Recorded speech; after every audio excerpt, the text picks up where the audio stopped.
Olá pessoal, tudo bem com vocês? Aqui quem fala é o professor João Georgeton. Vamos continuar com as nossas aulas de Direito Processual Civil. Estamos aí caminhando já para o final, né? Lembrando da nossa linha do tempo? Então, agora já caminhamos para a sentença. Após a sentença, nós iremos para os recursos e fechou a nossa matéria. Olha só, estamos chegando ao final. Pessoal, vamos começar a falar de sentença, que é a matéria logo após provas. Se você está acompanhando tudo que a gente vem conversando através da sua apostila, através do seu material didático, você viu que agora nós entraremos no artigo 485. Sentença e coisa julgada. Coisa julgada. Como sempre, aquela letra espetacular. Muito bem. Então nós temos agora a sentença e a coisa julgada. É a matéria que nós vamos ver, tá? E é muito simples de entender, porque, veja, acompanhe comigo. É o que temos no 485, olhe lá. Ele diz assim, pessoal, da sentença e da coisa julgada. Disposições gerais. Começa assim, acompanhe. 485. O juiz não resolverá o mérito. Quando? E aí ele coloca alternativas. Querido, querida, quando ele fala que o juiz não resolverá o mérito, o que ele quer dizer com isso? Veja, ele está falando que se dará a sentença, porque aqui está escrito sentença, então estamos na sentença. Mas o juiz não vai analisar mérito. Peraí, João, o que é o mérito? Hein, Igor? Você lembra? Coloca aí para nós, vamos lá. O que é o mérito? O mérito é a análise de quem tem razão. Vamos traduzir para uma forma bem simples, né? Porque a gente tem que estar preparado para o concurso. A ideia é, o juiz quando analisa o mérito, ele vai na sentença e diz, olha, o autor ganhou, ou o autor perdeu. Claro que ele não fala desse jeito, ele usa um outro termo, ele fala a petição inicial, né? O pedido é procedente. Olha, quando ele fala o pedido é procedente, quer dizer que o pedido do autor, lembra de pedido? Lá na petição inicial, então, ele fala que o pedido é procedente. Ou ele pode falar que o pedido é improcedente, não procede. Resumindo, o autor perdeu. Ele está dizendo que o pedido, o que ele deseja, ele não terá, porque ele não tem direito. Claro que o juiz também pode falar que é parcialmente procedente. O que significa isso? Ora, imaginemos que o autor, ele fez vários pedidos na petição inicial. Vários.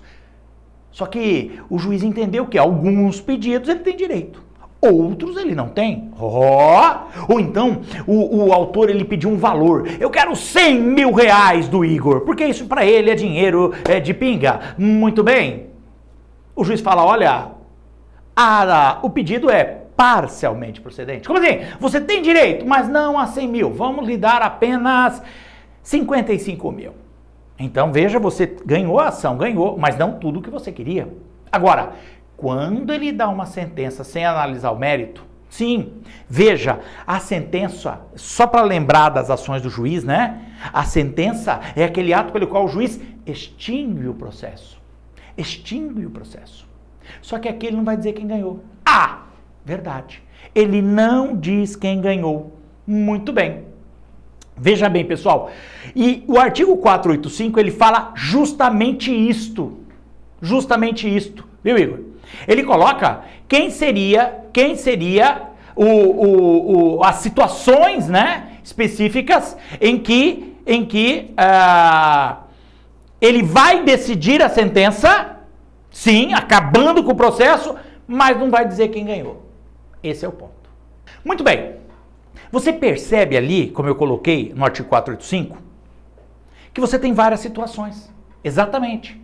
Ele coloca ali justamente isso. Quais aquelas situações em que o juiz dará uma sentença sem analisar o mérito? Presta bem atenção, pessoal. É uma sentença terminativa, é assim que a gente chama, sentença terminativa. Mas sem resolução do mérito. Guarde esse termo, sem resolução do mérito, porque assim muitas vezes pode aparecer na questão da prova. A minha preocupação é a prova, tá? É a prova. Nós não vamos entrar em detalhes, porque lógico, sentença, coisa julgada, formas de sentença, liquidação de sentença, tudo isso é uma matéria imensa, mas preste atenção. Eu pergunto para você, escrevente, não é? Você faz sentença? Não. Quem faz sentença? O juiz. Por isso mesmo, pessoal, apesar de ser uma matéria importante, que nós vamos falar, vamos comentar, ela não é muito utilizada na prova, realmente. Não. Porque quem faz a sentença é o juiz. É ele que tem que estar a par de todos esses detalhes. E caso haja alguma coisa que se queira questionar na sentença, também não será o escrevente. Também não. Quem vai discutir isso? O advogado, as partes, mas não o escrevente. Então, é uma matéria que faz parte do edital, nós temos que trabalhar com ela, mas eu já te aviso de antemão. Não é uma matéria que costuma cair na prova. Não costuma.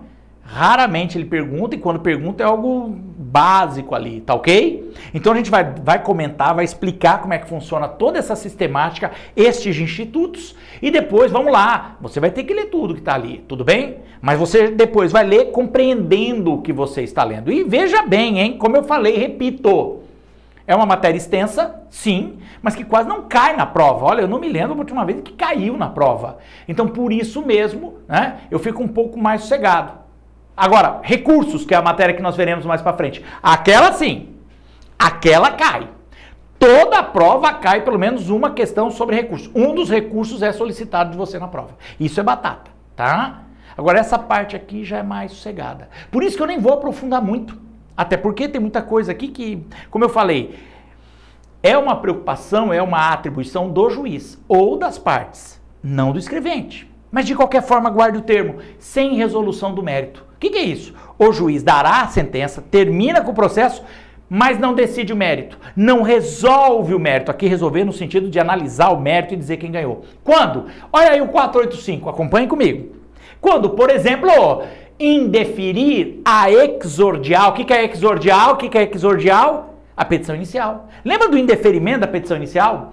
No indeferimento da petição inicial, eu falei isso para vocês. Falei, olha, o juiz ele vai extinguir o processo, vai dar uma sentença dizendo que a petição inicial está indeferida, ponto. Só que veja bem, neste caso, o autor ele pode entrar novamente com a mesma ação, ele só vai ter que arrumar a petição inicial. Aquela ação, não, aquela morreu, acabou. Acabou. Claro, só para lembrar de petição inicial, presta atenção. O juiz geralmente dá um prazo, lembra? Para que o autor arrume a petição inicial. Para que ele saneie a petição inicial. Se ele arrumar, fizer do jeito que o juiz quer, tudo bem, o juiz aceita a petição, toca o processo. Mas se por um acaso o autor, não arrumar a petição, ou achou que arrumou, mas o juiz entendeu que não é do jeito que ele queria, ele indefere a petição inicial. Mas não tem problema, quer dizer, perde-se tempo, né? Mas o autor pode pegar e entrar com uma outra petição inicial, tudo bem? Sem nenhum problema. O detalhe de quando o juiz dá uma sentença sem analisar o mérito é justamente esse. Se ele não analisou o mérito, eu posso entrar novamente com a ação, entendeu? Outra situação que está aí, no 485, processo parado por mais de um ano. Processo parado, o processo não pode ficar parado. Se o processo está parado há mais de um ano, por negligência das partes, porque, claro, eventualmente pode até ficar parado, porque estão tentando localizar alguém, alguma coisa assim, vai lá. Mas, se for por negligência das partes, aí o juiz pode extinguir o processo sem analisar o mérito. Claro, preste atenção, o juiz intima o advogado das partes a se manifestar no prazo de 5 dias. E ele avisa, se ninguém se manifestar, eu vou extinguir o processo, tá? Ele avisa. Se ninguém falar nada, ele extingue, dá a sentença extinguindo o processo, sem dizer quem ganhou, quem perdeu, acabou. Claro, dá para entrar de novo? Dá. Mas aquele processo acabou. Outra situação, o autor abandona a causa por mais de 30 dias. 30 dias, tá? É mais ou menos, é parecido, mas aqui é só o autor. Meus amigos, o autor é que iniciou o processo. Ele é o maior interessado em dar andamento à ação judicial. Vocês concordam comigo? Nesse caso, se ele, que é o interessado, não está dando andamento, e de novo, o juiz intima o advogado novamente para em 5 dias agir, se manifestar, porque o processo está parado, entendeu? Claro, está parado porque o autor não está fazendo nada. O autor dá causa a esta paralisação do processo. Porque ele não age, entendeu? Bom, se em 5 dias o advogado do autor se manifesta, toca-se o processo. Se não, extingue. E só para lembrar, presta atenção, aproveitando o gancho. Se ele deixar o processo extinguir por 3 vezes, lembra? Porque ele pode entrar de novo com essa ação. Ele entra novamente e depois de um tempo fica parado, passa 30 dias, ninguém faz nada, o autor não se mexe, o juiz intima, o advogado não responde, extingue de novo. Sentença terminativa, sem resolução do mérito, o processo está extinto. Pode entrar? Pode, só que presta atenção, depois de 3 vezes que ele tem entrado com a ação e desistido, entre aspas, né? Abandonado, não desistido, mas abandonado o processo, aí causa perempção. Tá lembrado da perempção?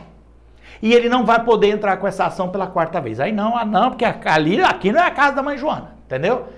3 vezes você entrou, abandonou a ação, então miou, não pode entrar mais. Beleza? Bacana. A ausência de pressupostos. Os pressupostos para o processo, já falamos disso lá atrás. Inclusive, isso é uma defesa técnica do réu. Lembra disso? Se você verificar que não existe pressuposto, o juiz também pode extinguir. Outra, perempção, que eu acabei de falar o que é. Litispendência. O que é litispendência? Já tem uma outra ação pendente. O sujeito entra 2 vezes com a mesma ação, entra. E o que o juiz faz? Ele vai extinguir uma das ações. Tá? Extingue. Sem analisar o mérito, porque aquilo já está sendo visto em outro processo.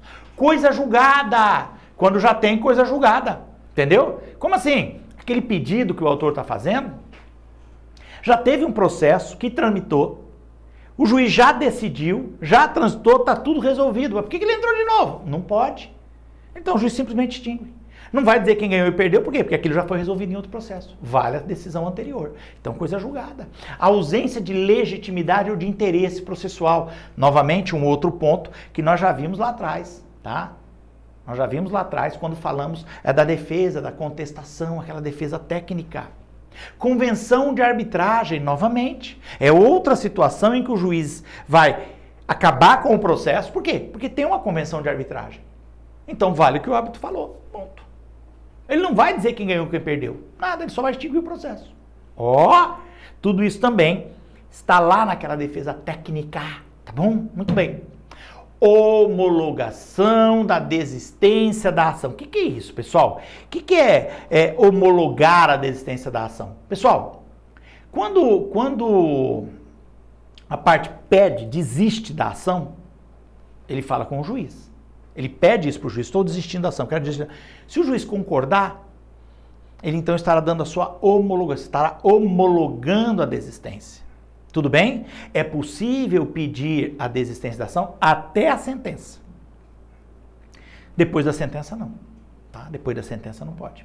Mas até a sentença é possível. Em alguns casos, o juiz pode concordar e aí o quê? Ele homologa. Concordando com a desistência, pronto, aí ele extingue o processo por desistência da ação. Pronto, acabou a conversa, tudo resolvido, olha bem. Outro ponto, morte da parte. Morte.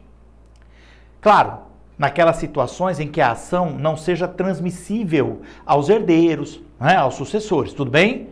Mas morreu autor, morreu o réu, não tem ninguém, não é uma ação que possa seus filhos, sua mulher, quer dizer, o parente próximo tocar o processo, dar andamento, não é o caso. Se não for transmissível, pronto, ele extingue o processo. Entendeu? Nós não temos mais autor ou não temos réu, tá certo? Pessoal, todas essas situações que eu acabei de falar para vocês, todas elas resultam em coisa julgada. Sim, coisa julgada. Mas coisa julgada apenas formal ou processual. Como assim? A coisa julgada, você lembra, nós já comentamos sobre isso, é quando você tem uma sentença transitada em julgado, isto é, não cabe mais recurso. Ou porque já usaram todos os recursos e acabou, ou porque deixou passar o prazo do recurso, ninguém entrou com recurso, de um jeito ou de outro, transitou em julgado, faz coisa julgada. Atenção, você tem coisa julgada, e aqui nós já estamos falando de uma outra matéria que faz parte dessa temática toda. Você tem, preste bem atenção, coisa julgada, que é aquela decisão com trânsito em julgado. Você tem coisa julgada material e a coisa julgada formal. Essa que nós estamos analisando agora, do 485, sem mérito, sem análise do mérito, tá? Isso faz coisa julgada? Faz, naquele processo. Mas é possível entrar novamente com a ação. Entendeu a ideia? É possível promover novamente aquela ação. Porque a coisa julgada que foi feita foi sem análise do mérito. Então o juiz não decidiu quem ganhou, quem tem razão. Ele acabou extinguindo o processo por outros motivos. Tá? A não ser, claro, naquela situação que já tem coisa julgada, aí não se discute, já tinha sido analisado. Mas em várias situações, quando só faz coisa julgada naquele processo, você pode, já que aquele morreu, acabou, né, extinguiu, você pode entrar com uma outra ação, tá? Uma outra ação. É o caso do indeferimento da petição inicial, você lembra? Falamos muito disso. O juiz indeferiu a petição inicial, por quê? Porque a petição inicial está ruim. Então tá, aquele processo está extinto, mas ele não analisou o mérito. Então, o autor faz o quê? Larga daquele advogado, procura um advogado melhor, que vai fazer uma petição inicial mesmo, adequada, boa, pronto. E entra com a ação novamente. Perfeito. Por quê? Aquela ação, a primeira que ele entrou, que o juiz extinguiu por indeferimento da petição inicial, aquela fez coisa julgada, porque transitou em julgado. Mas é só coisa julgada formal. E a material? É quando tem análise de mérito. Quando o juiz decide quem ganhou, quem tem razão. Yes! Bacana, né? Legal. Muito bem. Se houver apelação, porque de uma sentença cabe apelação, tá? Até mesmo daquela sentença onde ele não julga o mérito, é possível, é possível. Se houver apelação, o juiz, ele terá o prazo de 5 dias para se retratar. Lembra que nós já falamos sobre isso? Retratação? Porque às vezes o juiz entendeu que passou 30 dias sem o autor se manifestar, tendo abandonado o processo. Mas de repente tem lá alguma petição do advogado do autor falando alguma coisa, mas que, não sei, não foi visto, o juiz não percebeu, se confundiu, não sei. Ora, e ele foi lá extinguir o processo dizendo que o autor abandonou. Pronto. É só o advogado do autor chegar, não, excelência, não, veja bem, houve uma confusão aí, um equívoco, né? Olha, na folha tal, em tal dia, eu me manifestei informando isso, fazendo aquilo. Ah, então não houve abandono, entendeu? Não passou 30 dias, tá certo? Ele se manifestou. Então você pode ir ao juiz e apelar, entrar com apelação. E o juiz pode, no prazo de 5 dias, quando ele está analisando a apelação, ele pode se retratar, isto é, desfazer a sentença terminativa e botar o processo para andar de novo.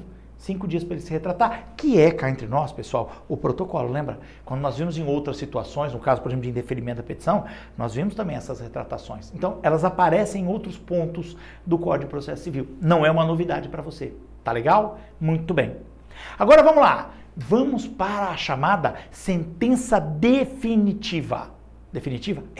Tá no artigo 487. Dá uma olhada aí na sua apostila que você vai ver, tá? Mas eu quero aqui que você entenda. Eu não quero que você decore. Lembra que nós combinamos isso lá atrás? Então, a minha intenção aqui é fazer você compreender o que está escrito, tá? Porque se você compreender, você consegue entender, apesar das palavras, né, serem um pouco complexas. O 487 traz as possibilidades de sentença sim, mas agora a chamada sentença definitiva. Então, preste atenção. Aqui nós temos o que se chama de sentença terminativa. Eu vou colocar aqui, ó. Sentença terminativa. Por quê? Termina o processo, mas não analisa o mérito. Já quando analisa o mérito, quando fizer coisa julgada mesmo, material, aí a gente chama de sentença definitiva. Ô João, será que ele vai pôr esse tipo de coisa na prova, no concurso? Acho difícil, mas estou só comentando. O mais importante, aqui é com resolução do mérito. Então, as alternativas às situações que estão no 487, já saiba, são com resolução, análise, decisão do mérito. Isto é, quem ganhou? Quem ganhou? Quem tem razão? Isto é, se o pedido do autor procede ou é improcedente. De um jeito ou de outro, é com decisão de mérito. Acolher ou rejeitar o pedido, porque no fundo é isso, pessoal. Olha, quando chega na sentença, preste bem atenção. Vamos tentar aqui simplificar para você ter uma ideia. Quando chega na sentença, o que o juiz vai fazer? Ele volta lá na primeira parte do processo, como assim? A petição inicial. Ele volta e vê o que o autor está pedindo. Porque o processo nada mais é do que uma análise do pedido do autor. Agora, claro, nós estamos num momento que já tem um monte de provas, teve audiência, ouviu todo mundo. Agora é hora de eu voltar, olhar o que o autor está pedindo, para eu ver se ele tem razão ou não, se ele tem direito àquilo ou não. Entendeu? Então, no fundo, a sentença definitiva com resolução de mérito, com análise do mérito, nada mais é do que acolher ou rejeitar o pedido. Dar como procedente o pedido ou como improcedente. Seja na ação propriamente dita, seja na reconvenção. Lembra da reconvenção? Que é uma possibilidade do réu, dentro do processo, pedir algo contra o autor? Então, o juiz também, se o réu entrou com reconvenção pedindo algo contra o autor do processo, da ação, o juiz também vai ter que analisar o pedido do réu. De um jeito ou de outro, análise de mérito. Tá bom? Ele vai poder terá que decidir também sobre a decadência ou a prescrição, porque na decadência ou na prescrição, veja, na decadência, ele decide se o autor efetivamente já perdeu o próprio direito. Na prescrição, ele teria perdido o momento oportuno de tempo para entrar com a ação. Então não pode entrar com a ação, simples assim. Então, nesses dois casos, ele perderá o próprio direito. Na prática é. Apesar de perder o direito mesmo, é só na decadência, mas se eu não posso entrar com ação para exigir o meu direito, na verdade eu não vou poder fazer nada. Claro, a ideia de que o direito existe ainda está lá. Se por um acaso o réu, por conta própria, for lá e te pagar, por exemplo, você está no seu direito, beleza. Muito bem. Mas ele vai poder decidir sobre decadência e prescrição. Claro que nesse caso haverá manifestação das partes, viu? As partes deverão se manifestar, tudo isso está escrito lá, viu, pessoal? Eu só estou aqui, nós atingimos um ponto, né, em que a gente já consegue bater esse papo de forma mais direta, né? Lembra que nós começamos lendo artigo por artigo, explicando para a gente se afeiçoar, né, se adaptar ao vocabulário. Agora eu acho que já dá para ir entendendo, né? Então nós já estamos aqui um pouco mais diretos, muito bem. Então, obviamente que haverá manifestação pelas partes, autor e réu, a respeito dessa decisão do juízo com relação à decadência e à prescrição, tá? Vocês podem até se manifestar. Muito bem. Outro ponto que o 487 traz para você é o reconhecimento, aí quando houver a homologação do reconhecimento da procedência do pedido, tá? Como assim? O réu reconhece que o pedido está correto, que o pedido é procedente. Ué, o juiz só homologa. Se o próprio réu está dizendo, não, o autor tem razão, eu devo para ele, realmente eu tenho que pagar, eu estou devendo para ele, nossa, não sei onde botar a cara, de tão chateado que eu estou, que eu não paguei ele ainda. O juiz simplesmente vai homologar e falar, então paga. Acabou. Reconheceu, né? Olha aí. Transação. O que é a transação? É a combinação entre as partes. Eles podem chegar num acordo. Olha, eu sei, eu estou devendo aqueles 10 mil, mas eu não tenho os 10. Eu tenho 7. Se eu te der os 7, fica resolvido? E o autor, não, tá bom, 7 para mim tá ótimo, tá resolvido. Pronto, fizeram uma transação ali. O juiz homologa, pimba. Possivelmente isso aconteça, inclusive, na audiência. É possível, mas também pode ser nos documentos, né? Outro ponto, a renúncia. Alguém pode renunciar de alguma coisa, né? O autor pode renunciar à pretensão que ele tinha. Quando ele vê que não tem jeito, no meio do processo tá pedindo lá 10 mil do sujeito. De repente, no meio do processo, você descobre que o sujeito tem um problema de saúde terrível, apareceu uma doença horrorosa, o sujeito vai morrer dali a pouco. Ah, quer saber? Larga a mão esses 10 mil. Esse cara não tem dinheiro nem para se manter, para tomar os remédios que ele precisa. Larga para lá, vai, deixa para lá, esquece isso. Ele pode renunciar à pretensão dele, né? Entendeu? Tem problema, tá certo? Bacana. Então, só para ter uma noção, nesses casos, o juiz só vai homologar uma decisão que é das partes. De qualquer forma, decide o mérito, viu? Decide o mérito, não é? Decidiu, acabou. A hora que ele der a sentença, vai terminar o processo com resolução de mérito. E aí, meu querido, se ninguém entrar com recurso, transita em julgado e aí vai fazer coisa julgada material. Não dá mais para discutir isso aí. Tá entendido? Não dá mais para discutir. Paciência, agora já foi. Muito bem. Deixa eu apagar aqui que eu preciso de um pouquinho. Não, eu acho que dá para fazer aqui do lado. Outro ponto importante que você vai ver aí são os elementos ou efeitos da sentença. Você vai encontrar essa matéria, meu querido, minha querida, nos artigos 489 até o 495. Veja bem, como assim? Olha só, a sentença, pessoal, eu já comentei isso com vocês em uma outra aula, só estou trazendo de novo, preste atenção. Vamos imaginar que isso aqui é a sentença. A sentença tem uma composição, sim, ela tem uma composição. Ela é feita de, veja bem, três partes, tá? Você tem o relatório. O que é o relatório? O relatório é um resumo do processo. Quando o juiz chega na sentença, porque isso aqui é a sentença, ó, isso aqui, ó, sentença. Não, já tá aqui, ó. Sentença, muito bem, isso aqui é a sentença, beleza, bacana. Quando o juiz chega na sentença, ele tem que fazer da seguinte forma, preste atenção. Um relatório que é o resumo. O que é o resumo? Ele vai falar de tudo o que aconteceu no processo. Ele vai dizer que entrou com a petição, o que a petição está pedindo, o que ele está alegando, quais as informações. Depois ele vai falar que o réu foi citado validamente, bonitinho, que ele contestou, e aí na contestação ele falou isso, aquilo, trouxe essa prova, aquela prova, tal. Ele pode também colocar que teve audiência, se teve, e na audiência o que ficou definido, o que teve de importante na audiência, se teve uma perícia, se teve uma prova documental, se teve testemunha. Ele vai colocar tudo isso no relatório, de forma sucinta, porque tudo está no processo, tá? Só que ele não vai, né, repetir tudo que está escrito no processo, de novo. Então, sucintamente, ele abrevia, ele conta os fatos principais, o que tem de mais importante. Esse é o relatório. Bacana. É um resumo do processo até o momento da sentença. Outro pedaço, e agora é importante, ele vai começar a decidir. Mas para isso, ele tem que fazer o que a gente chama de fundamentação. O que é fundamentação? São os fundamentos, as ideias, a base legal que ele utilizou para decidir. Veja, geralmente ele vai se utilizar de decisões anteriores dos tribunais, que a gente chama de jurisprudência, né? Então ele pode pegar lá um acórdão do tribunal, seja do Tribunal de Justiça, seja do STJ, seja do STF, mas ele vai pegar lá um acórdão, uma decisão de tribunais, falando, ó, neste caso, um caso que seja parecido, quando não idêntico, né? Foi decidido assim, assim, assim.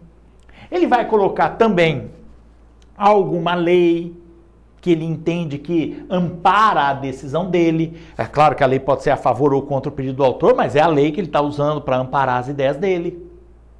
Também ele pode se utilizar dos livros de direito, né? Um escritor escreveu um livro falando sobre algum assunto e lá ele falou que é assim, assim, ele entende daquela forma. E isso aí serve de base para fazer a fundamentação. Quer dizer, o juiz quando ele decide, ele não decide que nem o pai e a mãe da gente, né? Porque o pai da gente, da mãe da gente fala assim, é não. Mas por que não? Por que não? E acabou. Não, assim não vai funcionar. Ele tem que dizer por quê, explicar o porquê, né? Não é? Quando as crianças vão crescendo, virando adolescente, dá esse tipo de problema. Você já não consegue simplesmente falar, é não. Ele quer saber por quê, né? Agora, aqui o juiz tem que fundamentar direitinho, tá? Dizer da onde ele tirou, sabe por quê? Porque se houver um recurso, se o autor ou o réu não gostar da sentença, eles vão recorrer. E o recurso vai se basear no quê? Claro, na decisão. Mas o recurso vai atacar não apenas a decisão em si, né? Favorável ou contra o autor, mas principalmente a fundamentação, né?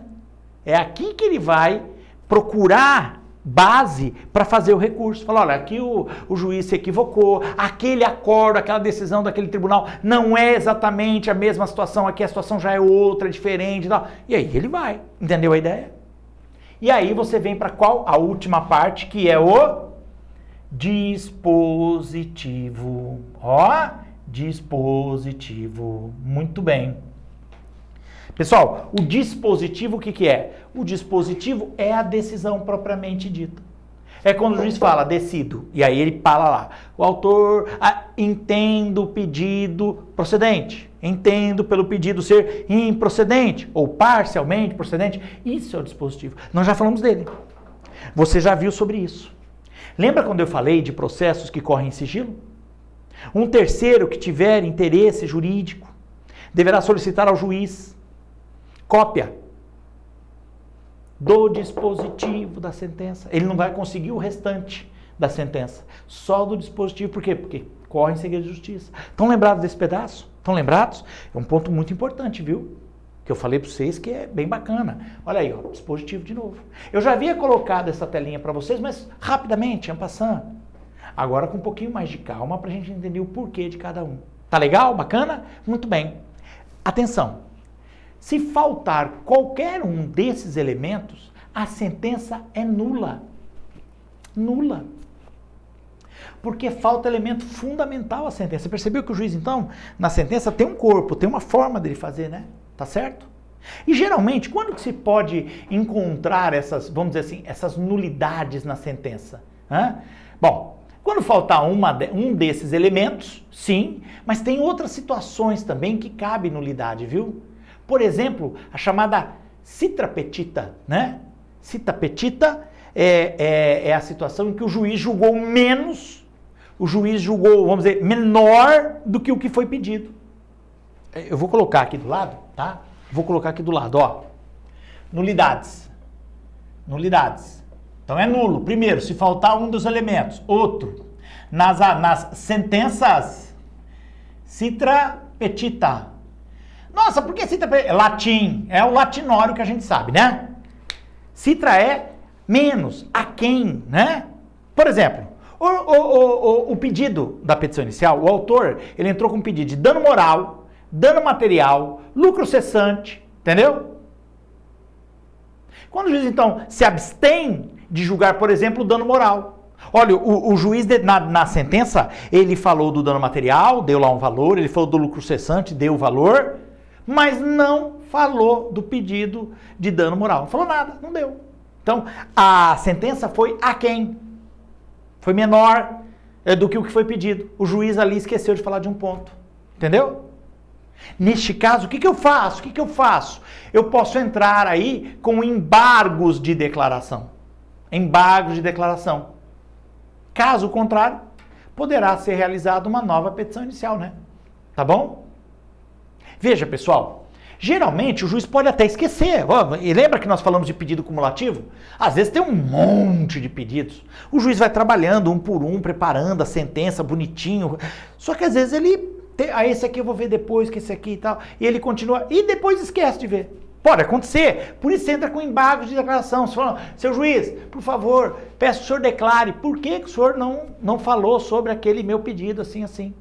E o juiz, de repente, pode, em resposta ao seu recurso de embargos de declaração, ele pode vir e completar a sentença. Sem nenhum problema. Somos civilizados, né? Ninguém vai ficar bravo por causa disso. Não, sem problema nenhum. Tá bom? A outra situação que existe também é a sentença, veja lá, extra petita. Ô João, será que eles vão usar esse latinório? Não sei, mas é muito comum, né? Não acho que ele vai usar o latim, mas não custa comentar, pelo menos comentar, né? Até a título de curiosidade para vocês, né? É quando o juiz julga diferente, fora do pedido, entendeu? Eu tô pedindo que o Igor me pague 10 mil reais, que é o que ele me deve. O juiz então vai na sentença, fala que eu tenho razão, que eu estou certo, que eu tenho direito e que o Igor então deve me dar 2 cavalos manga larga. Mas peraí, eu não pedi nenhum cavalo. Eu pedi 10 mil reais. Entendeu? O que aconteceu? Sabe Deus, né? Mas se isso acontecer, quer dizer, eu não pedi nada disso. Nada disso. Entendeu? Obviamente que eu posso aí entrar com recurso também, né? Sem dúvida. Entro com recurso, claro que neste caso é bem possível que o juiz imediatamente ele venha e altere a sentença, arrume essa sentença, se retrate, né? Tá bom? Assim que eu entrar com o recurso. Porque eu posso entrar com embargo de declaração, olha, o senhor não foi isso que eu pedi, entendeu? Então é diferente, né? Não solicitei isso aí. Eu lembro de uma vez que eu entrei com uma ação que o pedido era para que o sujeito, o vizinho do meu cliente, retirasse um motor que ele pregou no muro. Ele pregou um motor no muro, Tá, só que quando o motor fazia muita força, com o passar do tempo, tremia o muro. E a casa dele era colada no muro. Então tremia a casa dele. Qual que era o meu pedido? Que o juiz desse uma ordem para o vizinho retirar o motor do muro. Só. Pois o juiz na sentença falou que era para tirar o muro. Bom, se ele tirasse o muro, ia tirar a parede da casa do meu cliente. Eu falei, não foi isso que eu pedi. Eu pedi outra coisa. É que na hora do juiz fazer a sentença, ele se equivocou nas palavras. Foi um equívoco, entendeu? Eu falei, não, é para tirar o motor do muro. Aí eu fiz um embargo de declaração, o juiz recebeu e ele foi e alterou a sentença sem nenhum problema. Vê que acontece. Quantos processos tem um juiz? Milhares. Né? Então, complicado, né? Muito bem. E ainda existe a possibilidade, uma outra, né? A chamada ultra petita. Você vai encontrar tudo isso lá nos artigos, pessoal. É que nós só estamos conversando aqui para a gente acelerar o sistema, né?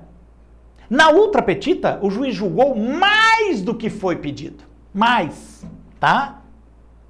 E nesse caso, por exemplo, eu pedi 10 mil, lembra? Eu entrei com uma ação contra o Igor e na minha ação eu falei assim, ô Igor, eu quero 10 mil, você tá me devendo 10 mil. O juiz fala que eu tenho razão e manda que o Igor pague 30 mil pra mim. Mas eu pedi 10, entendeu? Eu vou ficar de boa, porque pro Igor isso não é dinheiro. Agora o Igor vai entrar com a recurso e falar assim, não, Celeste, por favor, ó, o João pediu 10 mil, não pediu 30, tá? Então o senhor tá indo além do que foi pedido, ultra petita, entendeu? Nesse caso, pode haver um ajustamento, né? Para que o juiz aí vai, então, cortar o excesso. Tá certo? Acontece. Só para vocês terem a título de exemplo, né? Eu lembro de uma colega advogada que entrou com uma ação. Era uma ação, e entre as coisas que ela pedia dano moral. E o dano moral, acho que ela pediu, se eu não me engano, na época, foi 30 mil, 20 mil, uma coisa assim. Ela ganhou na primeira instância, houve recurso por parte da empresa, foi para o tribunal. No tribunal, o desembargador, ela ganhou de novo. E no acórdão, o desembargador ainda falou assim, ele entendia que o dano moral deveria ser muito acima do valor que foi pedido. Veja bem, hein? Ele falava inclusive que poderia ser mais que o dobro, na visão dele, o valor da indenização por dano moral. Olha, ela pediu 30. Quer dizer, na visão do desembargador tinha que ser pelo menos 60. Mas veja, ele deu 60? Não, por quê? Porque ele não podia. Porque a minha colega já havia pedido formalmente, expressamente, o valor de 30 mil. Vocês estão me entendendo? Então o desembargador, o tribunal, decidiu, olha, mantém essa sentença, são 30 mil de dano moral e pronto. Mas deixo em alerta que o pedido de dano moral deveria ser pelo menos o dobro. Mas fica confirmado o valor que foi pedido. Por quê? Porque ele não pode aumentar o valor do dano moral. Lembra? Foi pedido 30. Então ele não pode dar 60, 100. Mesmo que ele entenda que é devido. Vocês me entenderam? Ele estaria pedindo acima, ele estaria concedendo na sentença muito acima do pedido. É a ultra petita. Também não pode. Bacana, né? Legal, muito bem.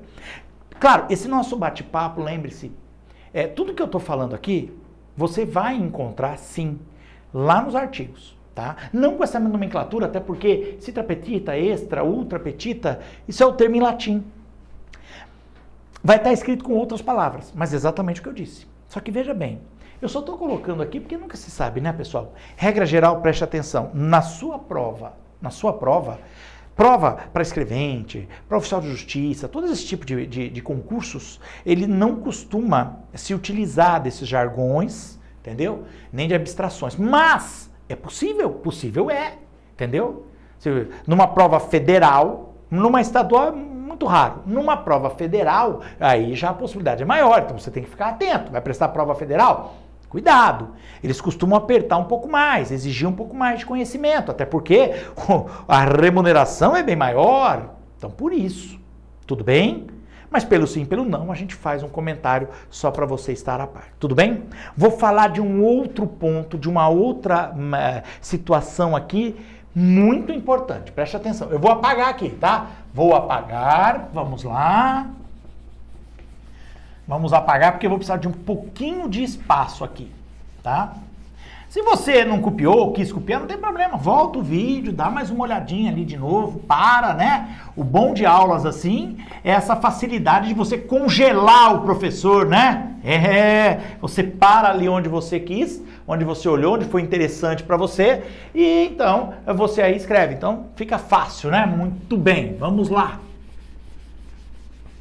Ok. Qual o próximo tema importante, relevante aqui, pessoal? Olha só, vamos falar agora da chamada remessa necessária. Entendeu? Remessa necessária. Artigo 496. Legal, né? Também chamado de duplo grau de jurisdição obrigatória. Vamos pôr os outros nomes, ó. Duplo, olha que nome bonito, duplo grau, só grau de jurisdição, dá pra ler, dá pra ver bem aí, eu tô escrevendo, dá? Bacana, muito bem, de jurisdição obrigatório, né? Duplo grau de jurisdição obrigatório. Isso também é chamado dessa forma, muito comum de aparecer escrito assim. Legal, né? Como a gente usa geralmente, esse é mais informal, tá? Esse é mais informal, ó. Chamado recurso obrigatório. Isso quem chama é a gente, viu? Professor, principalmente, né? Para você entender, porque a hora que você fala isso aqui, agora eu entendi, né? Exatamente. É quando o recurso contra a sentença, contra uma decisão, é obrigatório, isto é, tem que fazer recurso. Haverá recurso de um jeito ou de outro. Peraí, mas vamos lá. O recurso não é aí uma faculdade das partes? Realmente. O juiz deu a sentença, deu lá uma decisão? Muito bem. Eu não gostei. Eu não estou satisfeito. Eu acho que essa sentença não está muito correta. Eu posso recorrer. É um direito meu, posso. Mas e se eu entendi? Quer saber? Deixa pra lá. Ele decidiu assim, então tá bom. Vou aceitar a sentença. Não recorro. Também não sou obrigado a recorrer, né? Não.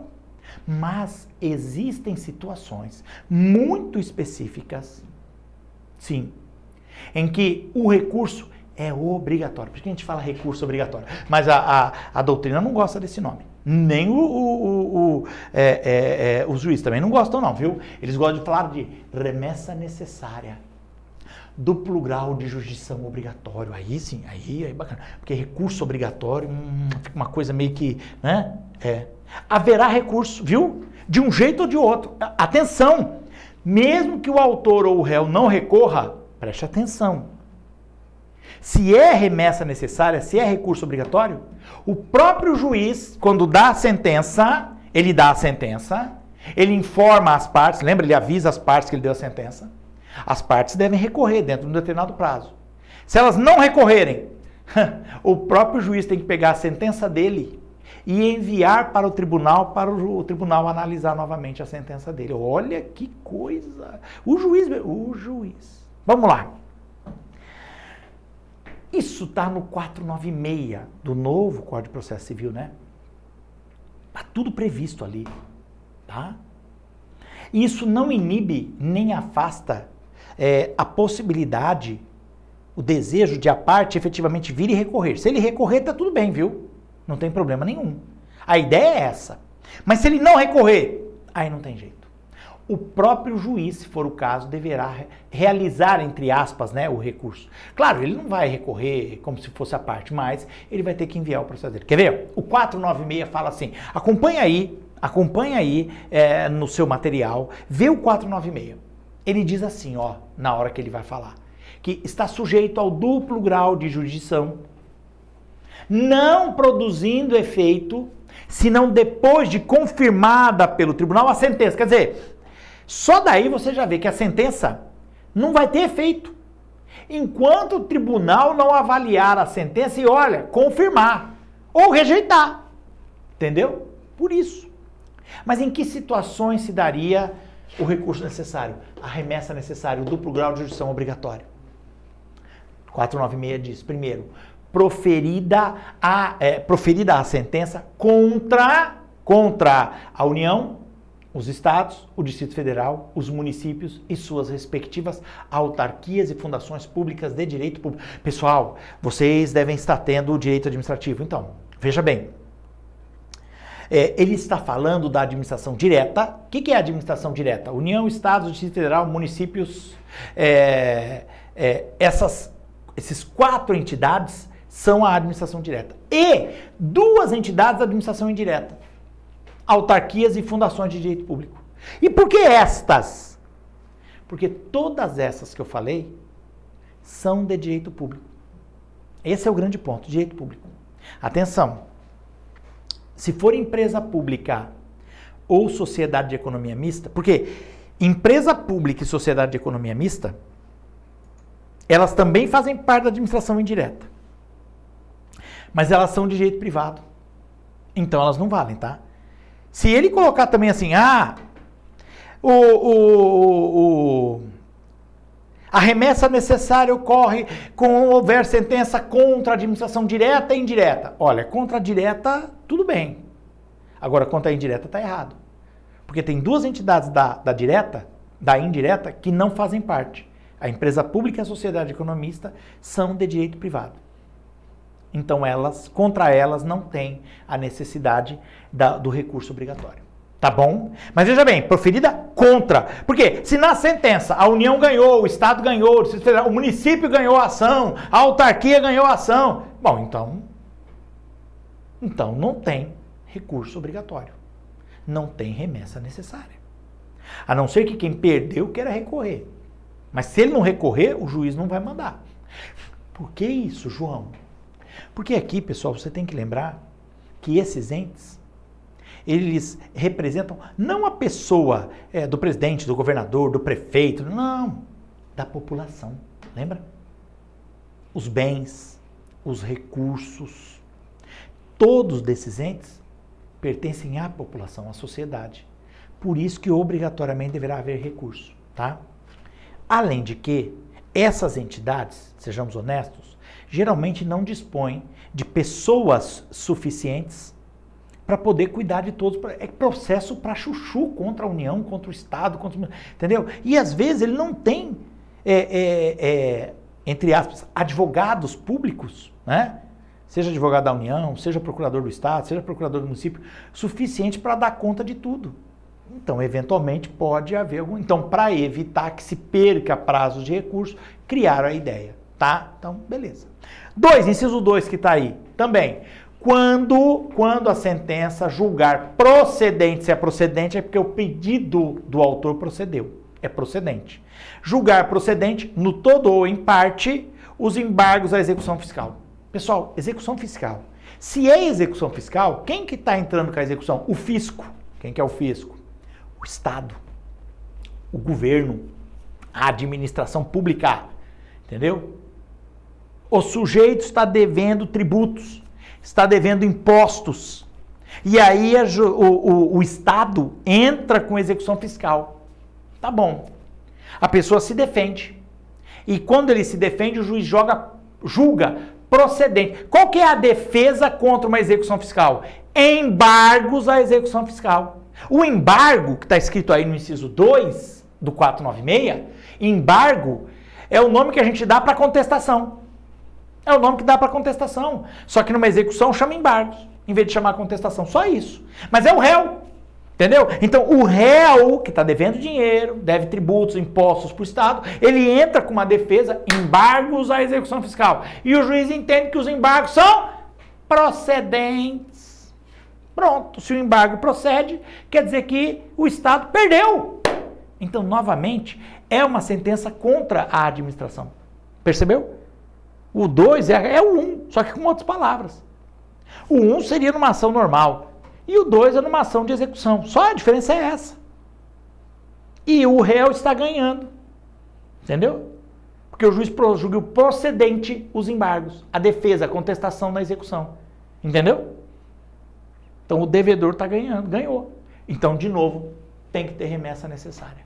Tá ok? Bacana, né? Muito bem. Tem um outro aí que é interessante, que eu ressalto para você, dá uma olhadinha aí, ó, acompanhe comigo. É o parágrafo 3º. O parágrafo 3º. O parágrafo terceiro diz assim, ó, e é uma baita exceção, né? É uma baita exceção. Não se aplica o disposto neste artigo. Como assim? Não haverá remessa necessária, recurso obrigatório. Não haverá. Quando? Quando a condenação, então, a administração pública, o Estado foi condenado. Foi.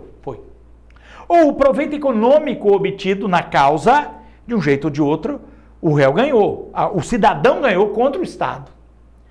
Mas quando o proveito econômico da causa for um valor certo e líquido, quer dizer, você tem um valor certinho, um valor exato, inferior a...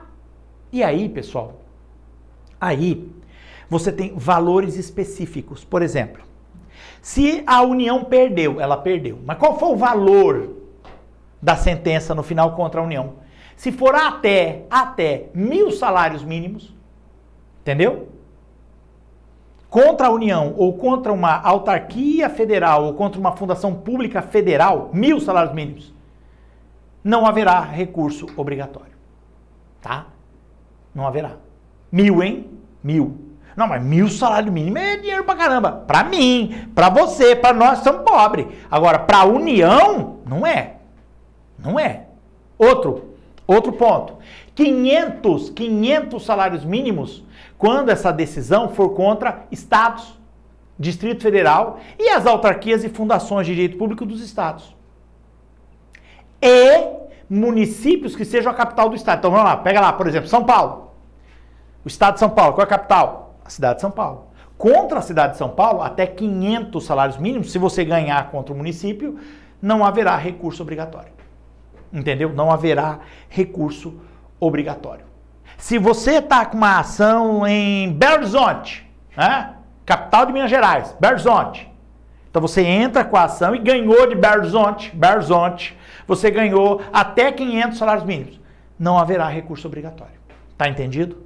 Porque esse valor para o município, que é capital de estado, não é um valor tão grande. E também para os estados, né? E outra, e o município comum, municípios do interior? Até 100 salários mínimos, tá?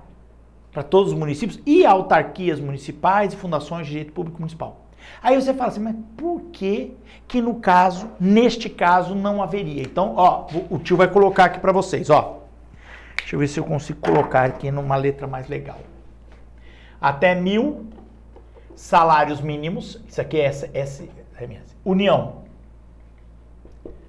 Até 500 salários mínimos seriam os estados e capitais dos estados, município.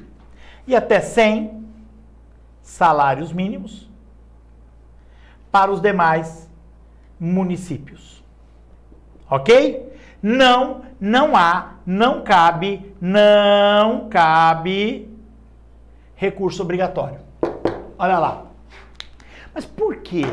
Aqui, pessoal, na verdade, o motivo, a análise disso é justamente para não perder dinheiro. Mas como assim perder dinheiro, João? É evitar desperdício do dinheiro público. Porque, atenção, o que o Estado, quer dizer, a União, o Estado, o município vai gastar para recorrer, para discutir, para brigar, não vale a pena. O gasto é maior, entendeu? Então é melhor já pagar, pronto, acabou. Agora, presta atenção no que o tio vai falar agora, presta atenção. Não é obrigatório recorrer, então não haverá remessa necessária. Duplo grau de jurisdição obrigatório, recurso obrigatório. Não, isso aí não é. Mas não pode recorrer? Pode. O que não é obrigatório. Entendeu? Não é obrigatório. Só isso. Que pode recorrer, pode. Tá? Se o município achar que quem ganhou está errado, que aquela sentença não está boa, está equivocada, ele pode recorrer, não tem problema. Agora, o que eu quero que você entenda é que não é obrigatório. Quer dizer, se ninguém recorrer, não haverá recurso. Não haverá recurso. Você tem que lembrar que numa ação como essa aqui, você tem toda a máquina pública atuando para fazer a defesa. Isso gera gastos. Raciocina comigo. Um advogado da União, ele está lá brigando, é até 1.000 salários mínimos. Até 1.000. Imagina que você está falando de 2, 3, 4, 5, 20 salários mínimos. Você está falando de 20 mil. Pô, 20 mil para a União, sejamos honestos. É muito pouco. E às vezes aquele advogado da União poderia estar cuidando de uma ação muito maior, com valores muito mais elevados, tá lá brigando por causa de 5 mil, 10 mil, 15 mil de um cidadão. Então por isso, entendeu a ideia? É compreensível, né? Tem uma... Então, parágrafo terceiro.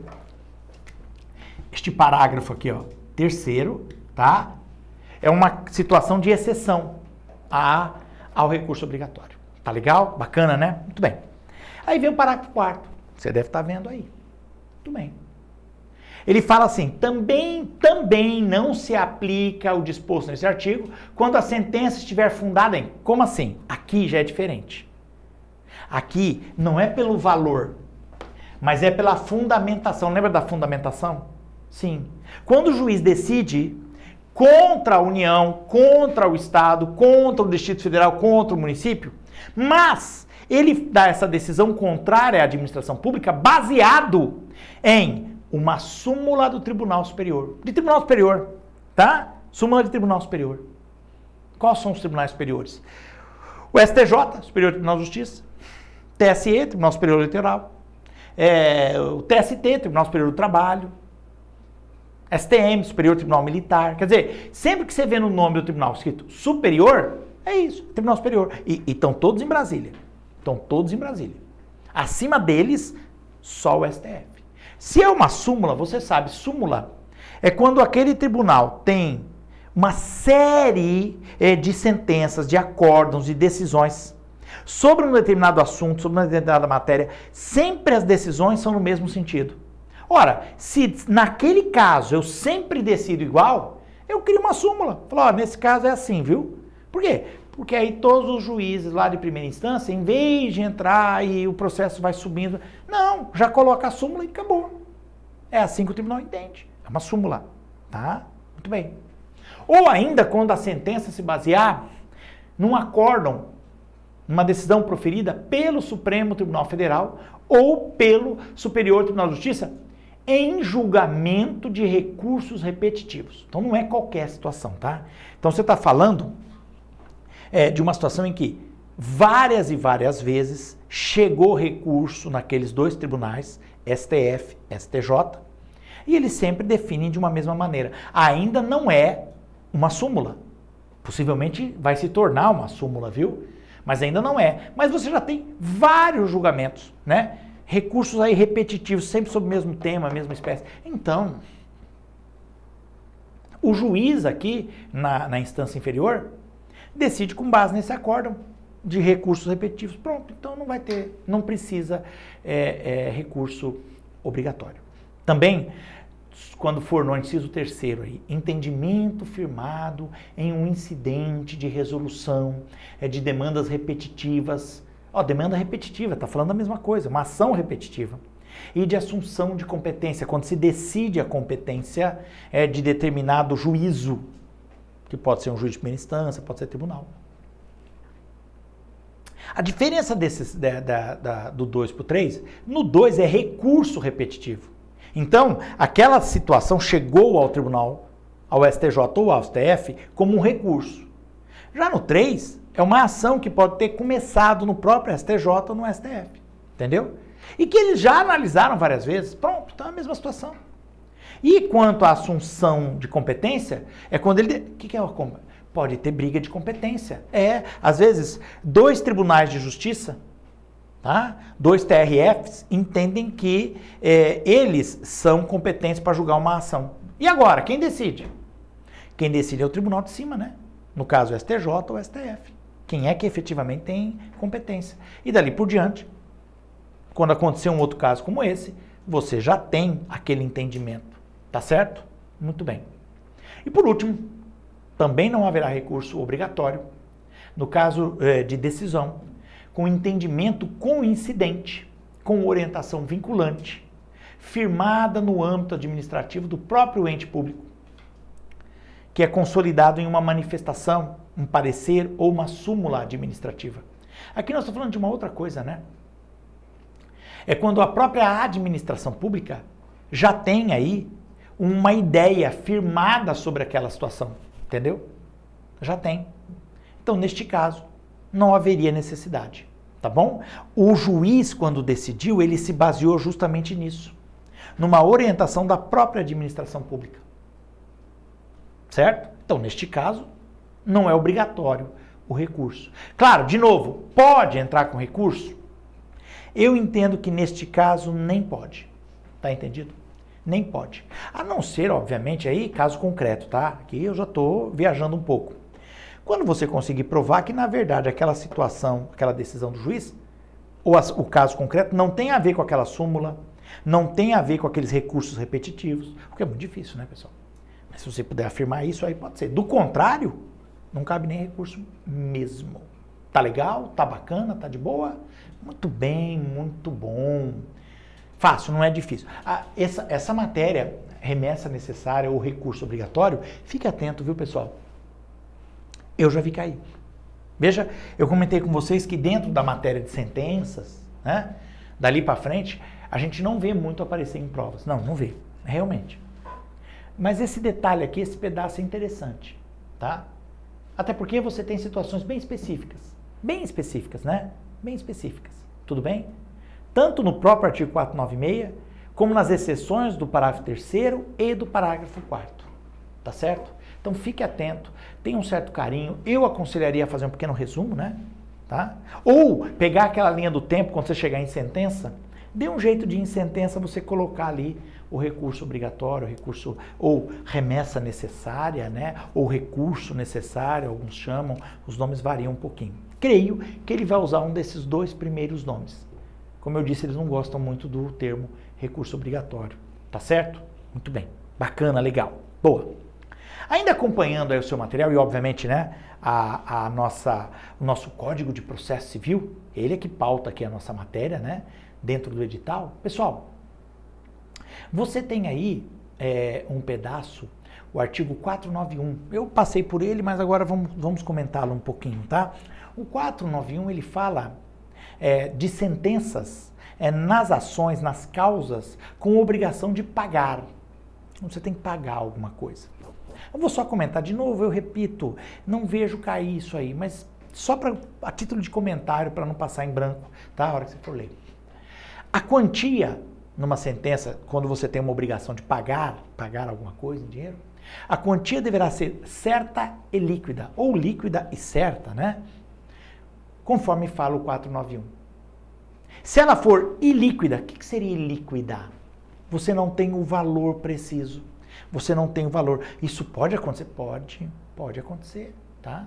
Às vezes eu não... Porque se eu chegar e falar, eu quero do Igor 10 mil, ponto. Por quê? Porque eu emprestei 10 mil para ele, não me deu ainda. Então eu quero 10 mil. Acabou. É líquido. Tem um valor exato. Mas se eu não tiver esse valor exato, claro, eu posso até ter uma noção, mas o exato, o valor eu não sei. Porque às vezes exige cálculo, às vezes você tem juros, às vezes você tem um monte de coisa. Imagine eu discutindo, por exemplo, parcelas em atraso de prestação habitacional, né, da casa. Quanto tempo faz que você não paga? Ih, já faz uns 15 anos. Rapaz, como é que você vai saber o valor? Concorda? É muito tempo. Você tem não só que verificar mês a mês o valor, mais as multas, mais a inflação que vai ter os juros. Olha o valor que vai dar. Então ela não é líquida. Mas é preciso torná-la líquida. Então haverá o que a gente chama de processo de liquidação. O que é o processo de liquidação? Vai ser feito o cálculo para definir qual o valor. Só isso. Lembra que, preste atenção, o pedido ele deve ser certo e determinado, ou determinável, lembra? Essa sentença ilíquida entra no determinável. Muitas vezes eu não tenho o valor exato, tá? Mas aí nós vamos ter que calcular. Muitas vezes, as próprias partes, esse processo de liquidação, que você vai ver aí, no processo de liquidação pode ser que o juiz mande as partes calcularem. Sim, o autor e o réu. Aí, obviamente, eles vão procurar alguém dessa área, né, que faz esses cálculos, e apresentar. Se os cálculos estiverem de acordo, porque às vezes bate o cálculo, né?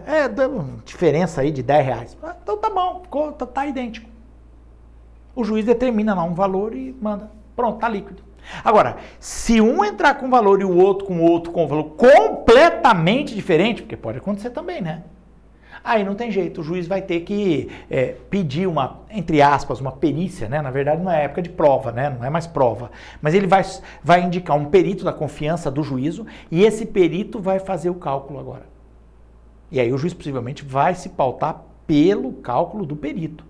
Porque as partes, cá entre nós, eles têm interesses, né? O autor tem interesse em receber, quanto mais melhor. O réu, ele quer pagar o mínimo possível, né? Então pode ser que na hora de fazer o cálculo, o perito lá deu uma né? Então, mas tem que torná-la líquida, entendeu? Esse é o ponto mais importante aí nessas sentenças, tá bom? Da obrigação de pagar. Um outro ponto interessante é o 497, que a gente fala das sentenças nas causas, aqui já é diferente, de obrigação de fazer ou não fazer. Sim, sim. Você lembra daquela ação que eu falei agora há pouco? Aquela em que eu entrei pedindo para o juiz mandar o réu retirar o motor do muro? Então, envolve dinheiro? Não. É uma ação cuja sentença será de obrigação de fazer. Quer dizer, retirar o muro. Ó eu que nem o juiz. Retirar o motor que está grudado no muro. Vai ter que pôr o motor no chão. Pronto, tá? Então tira do muro. É obrigação de fazer. Pode ser uma obrigação de não fazer alguma coisa, né? Tudo bem. O 497, que você deve estar olhando aí agora, se não dá uma olhadinha, acompanha comigo, ele fala assim, ó. Na ação que tenha por objeto, a prestação de fazer ou não fazer, o juiz, se procedente o pedido, se o pedido procede, então o autor tem razão, ganhou, concederá a tutela específica ou determinará providências que assegurem a obtenção da tutela pelo resultado prático equivalente. Então, no meu caso, o que o juiz fez? Ele deu uma ordem para que o réu retirasse o motor do muro. E veja, ele fez isso e dou 15 dias, 20 dias para retirar o motor do muro. Sob pena de multa diária de tanto até que se faça. Então, veja bem, geralmente isso acontece, tá? O juiz ele vai buscar os meios necessários para chegar ao resultado esperado pelo réu, pelo autor, né? Ou equivalente ao que ele pede. O juiz aqui, pessoal, ele deverá compelir o vencido na obrigação, entendeu? Caso o juiz não consiga o cumprimento, não dá para cumprir, não tem jeito, por exemplo. Ele pode transformar a decisão dele em perdas e danos. Entendeu? Aquilo que era para fazer não dá para ser feito. Não dá para ser feito. Entendeu? Não é possível fazer. Neste caso, tudo bem. Ele transforma isso em dinheiro. Qual seria o dano para a parte caso não seja feito tal coisa? Entendeu? Aí ele determina um valor.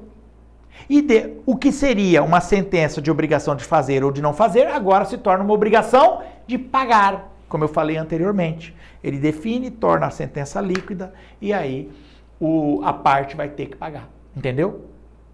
Mas a ideia é o juiz compelir. Como é que ele faz isso? Geralmente cobrando algum valor se ele atrasar. O juiz dá um prazo para que ele faça aquilo e se depois daquele prazo quem perdeu, né, não realizar ou deixar de fazer, né, ele transforma em dinheiro.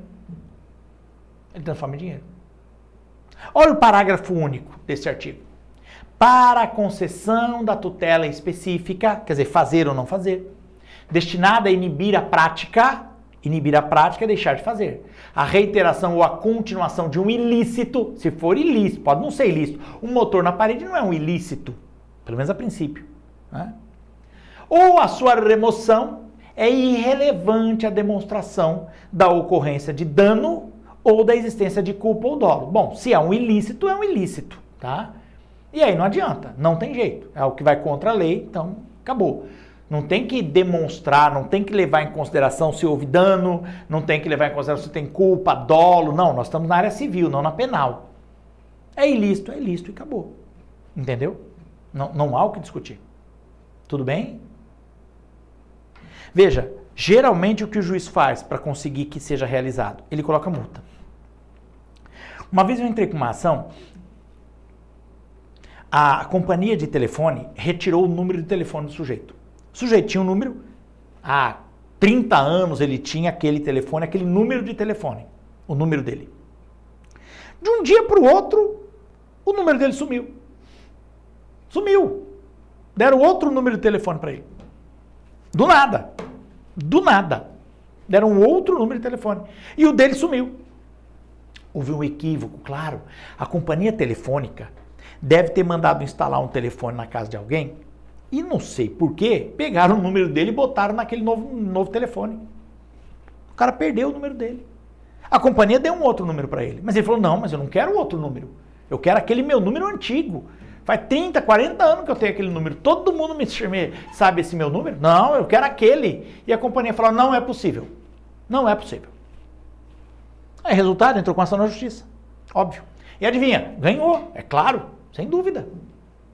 E o juiz deu um prazo de 15 dias para que a companhia devolvesse o número original a ele. Entendeu? Eu sei que, sob pena de multa, não me recordo o valor da multa diária, sob pena de multa. Eu sei que passou os 15 dias. E nada. E ele me ligou, falou, doutor, olha, já ainda não colocaram o meu número de volta. Eu tô com o número que eles, né, o novo número. O antigo meu mesmo até hoje não devolveram. Falei, então tá bom, vamos aguardar uns dias, pode ser que, né? Mas não teve jeito. Passou vários dias ainda e nada. Aí eu entrei com a petição e informei o juiz, olha, até o momento não houve, né, o cumprimento da obrigação de fazer, quer dizer, a devolução do número original dele. E informei para o juiz que a partir de tal dia começou a correr multa, conforme a sentença determinava. Entendeu? E o juiz, preste bem atenção, ele mandou bloquear na companhia telefônica o valor da multa. Pum, bloqueou, parou. E mandou que se transferisse para o réu.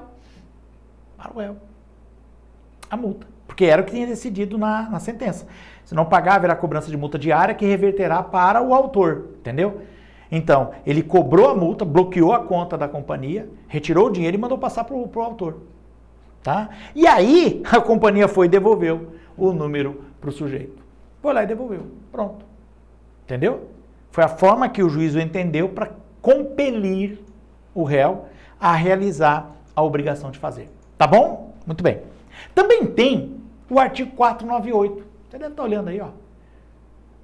Essa trata da sentença nas causas de obrigação de dar alguma coisa, né? 498. Ali você tem aplicado as mesmas regras das sentenças da obrigação de fazer ou de não fazer. É a mesma coisa. Se o juiz determina que determinada pessoa deve dar algo a outra, ela vai compeli-la a fazer isso. Entendeu? Geralmente ela dá um prazo para que o sujeito entregue a coisa, sob pena de multa diária. Mesma situação. Tá ok? Esse é o 498. E fala assim o 498, acompanha aí comigo, ó. Ele diz assim, na ação que tenha por objeto a entrega de coisa, entregar uma coisa, dar uma coisa, o juiz, ao conceder a tutela específica, fixará o prazo para o cumprimento da obrigação. Muito bem. Olha o parágrafo único. Tratando-se de entrega de coisa determinada pelo gênero e pela quantidade, então tantas sacas de batata, por exemplo, né? Os 2 cavalos manga larga, né? Que o Igor está me devendo. O autor, então, individualizará a coisa, né? Na petição inicial, vai dizer exatamente qual é e a quantidade, né? E se lhe couber a escolha, caso haja mais de uma escolha, lembra que nós já falamos sobre isso?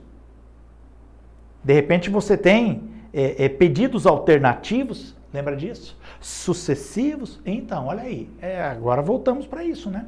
Se couber ao autor, ele escolhe. Ou, se a escolha couber ao réu, este entregará individualizada no prazo fixado pelo juiz. Olha que bacana. Está lá. Parágrafo único. Exatamente isso. Fácil, né? Fácil, né? Isso não é difícil, não. Apesar de serem parágrafos grandes até, né? Mas é fácil de entender. Nós já estamos numa situação, num momento que a gente consegue compreender melhor essas coisas, não é? Muito bem. O 499. 499, ele fala assim, A obrigação somente será convertida em perdas e danos. Vamos imaginar que era uma obrigação de dar ou de fazer. E não é possível. Não é possível. Então converte em perdas e danos. Vamos imaginar que o réu deveria entregar determinado objeto.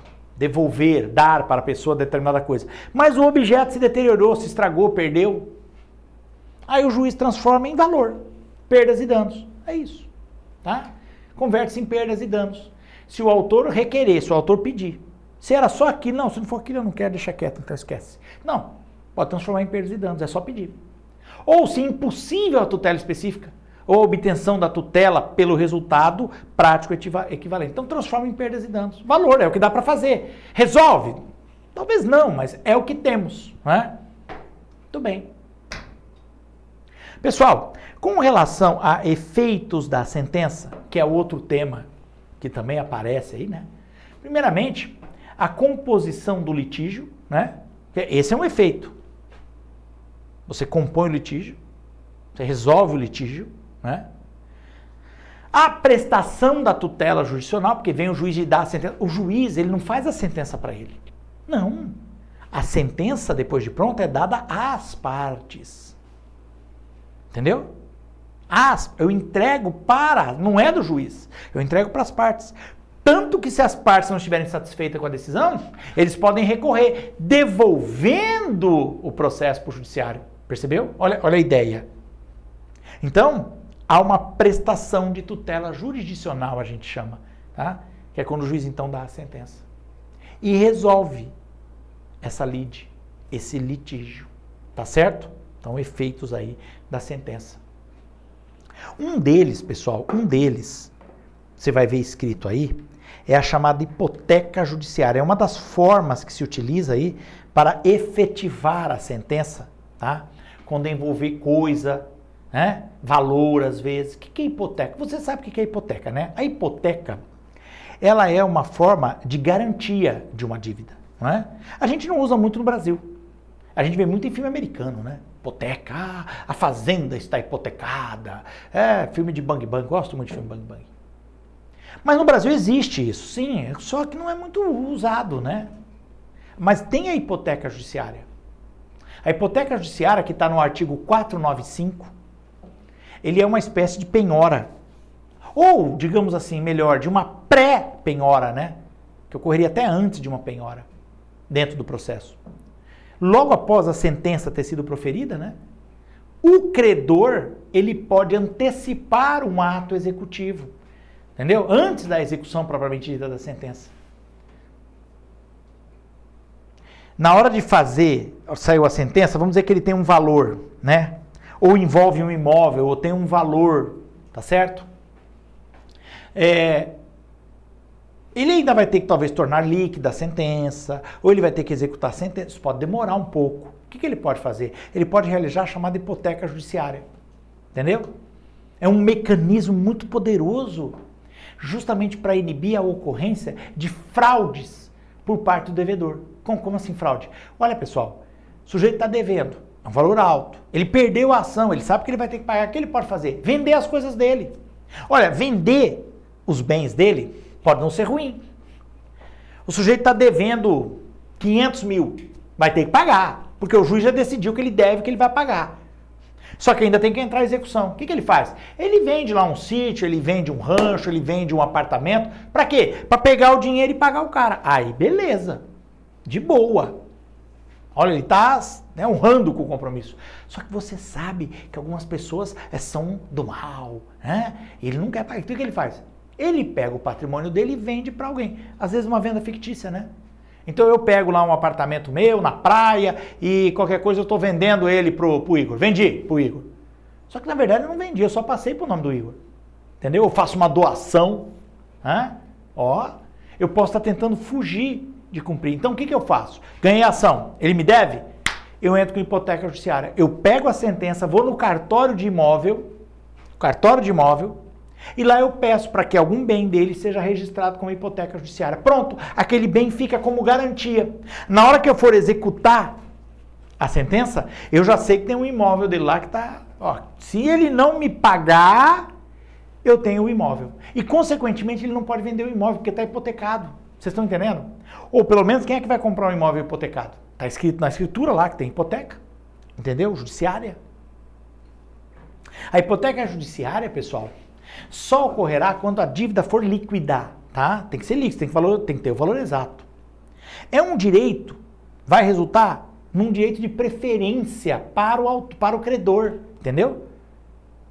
Aquele que averbar primeiro, né, tem preferência naquele imóvel, porque às vezes o sujeito está devendo para um monte de gente, né? Então ele terá direito na venda do imóvel a receber primeiro do que os outros credores. Por isso é importante essa hipoteca judiciária. Tem que fazer negócio com quem tem recurso, né? Senão não adianta. Tá certo? Muito bem. Da sentença, meu querido, a parte vencida recorre. Sim, ela pode recorrer. O tribunal, então, reforma a decisão, se entender que deve, claro. E o vencido vem e grava o imóvel. Vamos imaginar essa hipótese. Tá? É um gravame que a gente fala, né? É um gravame. É um ônus sobre o imóvel, é um ônus real. Tá? É a hipoteca. Deste modo, ele irá responder por todo o prejuízo que vier a haver. Quem vai responder? O imóvel, entendeu? Que tem a hipoteca. Essa é a ideia da hipoteca judiciária. Eu só estou comentando isso porque é uma coisa meio estranha, né? Falar em hipoteca, a gente não costuma ver muito. Por isso que eu estou fazendo esse comentário com vocês. Tá legal? Só para a gente ter uma noção. Ainda seguindo aqui, como sempre, pessoal, acompanhando aí a sua apostila, né? O código, na verdade, né? Nós temos agora a parte de coisa julgada. Coisa julgada. Muito importante essa parte de coisa julgada. Tá legal? Muito bem.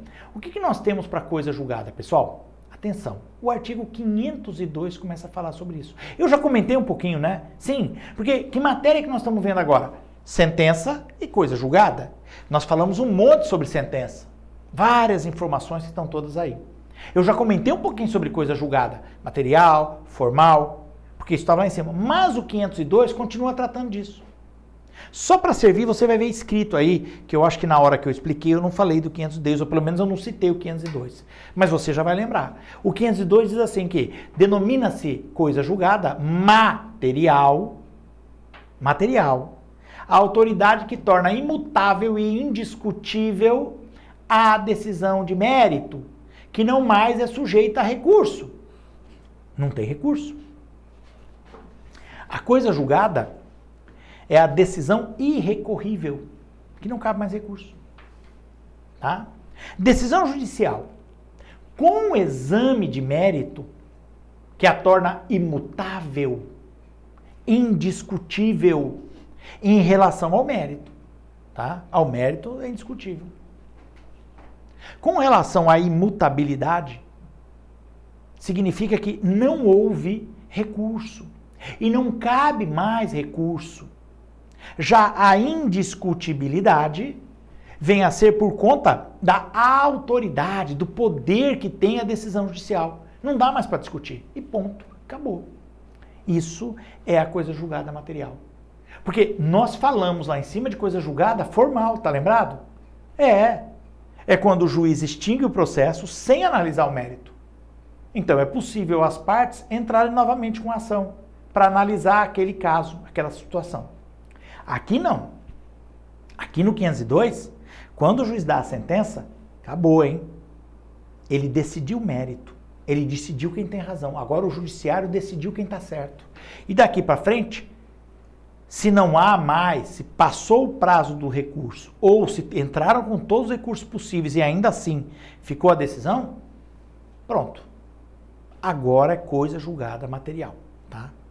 O 503, na mesma linha, né? O 503 diz que a decisão que julgar total ou parcialmente o mérito tem força de lei nos limites da questão principal expressamente decidida. Significa, a decisão de mérito, o julgamento, faz lei entre as partes, entendeu? Naquela situação entre as duas partes, o que está decidido é isso aqui. Pode até ser que numa outra situação, idêntica ou muito parecida, um outro juiz pode até decidir diferente. Possível é, mas aqui nessa ação o juiz decidiu assim. Então entre as partes será desse jeito. Tá entendido?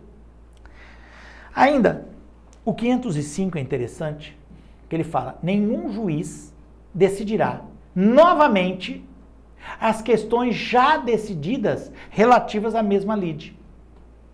É a regra. Aliás, esse é o grande efeito da coisa julgada material. Olha, se um juiz já decidiu as questões, outro não vai poder rever. Agora tem exceção. Mas a exceção aqui, vocês vão ver, é caso concreto. É caso concreto. Bem simples de entender, preste atenção. Ele fala assim no inciso 1. Acompanha comigo aí na sua apostila. Se, tratando-se de uma relação jurídica de trato continuado, olha o termo, trato continuado, seria uma obrigação continuada, uma obrigação que eu tenho todo mês. Sobreveio uma modificação no estado de fato ou de direito, né? De quem? De quem, por exemplo, paga ou de quem recebe. Caso em que poderá a parte, ele não diz qual parte, se é o autor ou o réu, não, parte, pedir a revisão do que foi combinado, do que foi estatuído na sentença. Quer ver um exemplo? Pensão alimentícia. Pensão alimentícia. O juiz vem, faz o divórcio, divorciou, muito bem, divorciou. Aí o juiz determina que o valor da pensão alimentícia para a prole, para as crianças, será de 30% do salário do sujeito. Vamos imaginar que ele ganhe lá 3 mil, então será de R$1.000. Geralmente o juiz define em porcentagem, tá? O sujeito ganha R$3.000 por mês, o juiz decidiu que vai ser 30%. Então, R$1.000 ele vai ter que dar, a mãe fica geralmente com as crianças, vai ter que dar para a mãe para ajudar a criar as crianças. Muito bem. Beleza, feito. R$1.000. Passa 1 ano, 2, as crianças estão pequenas ainda, né? E ele está pagando todo mês lá os R$1.000. De repente, esse sujeito ganha na Mega Sena. Ele resolve sair do emprego, monta uma empresa, a empresa progride, de repente o cara fica rico. Oi, quanto que ele está pagando? Então, R$1.000, né? Ô, meu rei. Não, né? Agora, a mãe das crianças, em nome delas, pode entrar com uma ação pedindo a revisão do valor. Por quê? Porque aquela relação jurídica, a obrigação, é de trato continuado, o cara tem que pagar todo mês. Mas agora teve uma modificação no estado de fato desse pai. O pai não ganha mais 3 mil. Ele está rico, tem muito dinheiro, então está na hora de rever a pensão. Do mesmo jeito, o contrário, pessoal. Imagine que no divórcio o sujeito é um sujeito abastado, ele tem muitos recursos, o cara ganha muito dinheiro. Então vamos imaginar que ele paga de pensão alimentícia para as crianças, sei lá, R$20.000. Por quê? Porque para ele, de boa, dá 20 mil todo mês para a mãe das crianças, para cuidar das crianças. Maravilha. O tempo passa e os negócios vão mal. E de repente ele perde, ele vem à falência. Perdeu tudo. E aí ele vai trabalhar em algum lugar, como empregado agora. Vai ganhar lá 5 mil, 6 mil. Você acha que ele vai conseguir pagar 20? Não, não vai mais poder fazer isso. Vamos imaginar, o juiz determinou o quê? 20 salários mínimos, né? O juiz não costuma determinar um valor fixo, mas em salários mínimos ou em porcentagem. Ele determinou 20 salários mínimos na época. O cara não ganha mais isso. Entendeu? Ele não ganha nem 6 salários mínimos. Como é que ele vai pagar 20? Então é óbvio que ele vai ter que entrar com uma ação pedindo a modificação, a revisão desse valor. É isso. Fez coisa julgada? Fez, pessoal. Por exemplo, no divórcio, fez coisa julgada. Eles estão divorciados. Estão divorciados. Mas essa questão do trato continuado, uma obrigação continuada, essa pode ser revista. Essa pode ser revista. Então o exemplo clássico que a gente usa é a pensão alimentícia. Se houver uma modificação no estado de fato ou de direito, você pode rever e alterar o que foi colocado através de uma revisional. Tudo bem? Tudo bem. Essa é a primeira situação e na verdade é a única, porque a próxima, a 2, ele fala assim, nos demais casos previstos em lei. Vago. Quando a lei determinar que mesmo na coisa julgada material pode ser revisto, aí será. Mas paciência, é o que está escrito. Tudo bem? Muito bem. Outro ponto importante é o artigo 506, ainda seguindo aí o seu material, combinado? Vamos seguir aí um pouco o seu material, né? Muito bem. Você tem o artigo 506, tá? 506. Ele diz assim, a sentença faz coisa julgada para as partes entre as quais é dada, não prejudicando terceiros. Isso eu já tinha dito. Eu falei que a sentença faz lei entre as partes. Isso aí é o limite subjetivo da sentença. É limitado a autor e réu. Não vai atingir uma terceira pessoa, não pode atingir, tá bom? Essa é a regra. O 507 é a mesma coisa. É vedado, é proibido à parte discutir no curso do processo as questões que já foram decididas, a cujo respeito se operou a preclusão. Pode ser que antes mesmo da sentença, o juiz decida algumas coisas. Numa decisão, no meio do processo, cabe recurso? Cabe, mas passou o prazo do recurso e a outra parte não recorreu, deixou para lá, concordou, digamos assim, né? Então não dá mais para discutir, já foi decidido antes. E aí houve preclusão. O que é preclusão, pessoal? É a perda do momento, do prazo para você recorrer. Você perdeu o momento que você tinha para fazer aquilo. O juiz decide uma coisa e fala, te dou 10 dias para você se manifestar sobre essa minha decisão. Você pode contrariar ou não. Se não fala nada, você fica quieto, passou os 10 dias, passou 15 dias, passou 20 dias. Acabou. Preclusão. Você não tem mais como discutir aquilo. Entendeu? Tudo é prazo, meu querido. E o 508, para fechar esse pedaço, ele fala assim que, transitada em julgado a decisão de mérito, considerar-se-ão deduzidos e repelidas todas as alegações e as defesas que a parte poderia opor, qualquer das partes, tanto ao acolhimento quanto à rejeição do pedido. O que é isso aqui, pessoal? Ele quer dizer o seguinte, quando o juiz dá a sentença e ela transita em julgado, no mérito, né? Transitou em julgado, quer dizer que o judiciário analisou todas as alegações do autor, entendeu? E todas as defesas do réu. Ele já analisou todas, ou ele aceitou, utilizou, repeliu, entendeu? Quer dizer o seguinte, é o limite objetivo. Tudo já foi analisado. Você não pode mais usar essas situações que ele já viu em alguma outra situação, em outro processo. Não dá, acabou, coisa julgada. Simples. Tá bom? Muito bem. Isso mais ou menos fecha a nossa ideia, né? Pelo menos a grosso modo, do que seria aí a coisa julgada, né? Sim, pelo menos a princípio sim, né? Mas veja, existe uma situação interessante aí pra gente, né? Que a gente pode discutir a respeito da chamada relativização da coisa julgada, tá? Como assim? Pessoal, a coisa julgada tem consigo a chamada imutabilidade e a indiscutibilidade. Nós já falamos isso agora há pouco. Nos casos em que estas puderem ser relativizadas, será atacada em situações excepcionais. Você vai utilizar aí a chamada ação rescisória. Existe ação rescisória. No prazo de 2 anos, depois que já transitou em julgado. É uma luz do fim do túnel. O artigo 996 do Código de Processo fala sobre isso. Se nesses 2 anos após o trânsito em julgado não se entrar com ação rescisória, né? Se nada for promovido nesse tempo, aí não há mais nenhum tipo de recurso. A ação rescisória é um recurso? É. Mas é assim, uma luz no fim do túnel, muito rara, e que traz a ideia de relativização da coisa julgada. Porque se ainda cabe a chamada ação rescisória, vou colocar aqui, ó, a ação rescisória, essa é no prazo de 2 anos após o trânsito em julgado. Tá? Aqui. Ação rescisória, prazo de 2 anos após o trânsito em julgado. Esse é o prazo que tem. Se você achar que você tem alguma coisa a discutir, ainda é possível. Claro, você tem que trazer alguma coisa extremamente nova para o processo. Se você for trazer na ação rescisória alguma alegação, alguma informação que já foi discutida durante o processo, esqueça. Eles nem vão aceitar a sua ação rescisória. Você tem que trazer algo totalmente novo, que não fez parte do processo anterior e que seja algo assim cabal. Entendeu? Isso é muito discutido, se haveria ou não essa relativização, né? Aqueles que defendem, né, dizem que ela se formou por um vício muito sério, né? Como, por exemplo, a ausência de citação. Né? Então não teve citação, mas só agora que viram. Pois é, ninguém tinha visto isso antes. Acontece? Acontece. Ou exame de DNA. Entendeu? Vamos imaginar que houve uma decisão e na época não tinha ainda o exame de DNA. Lembra disso?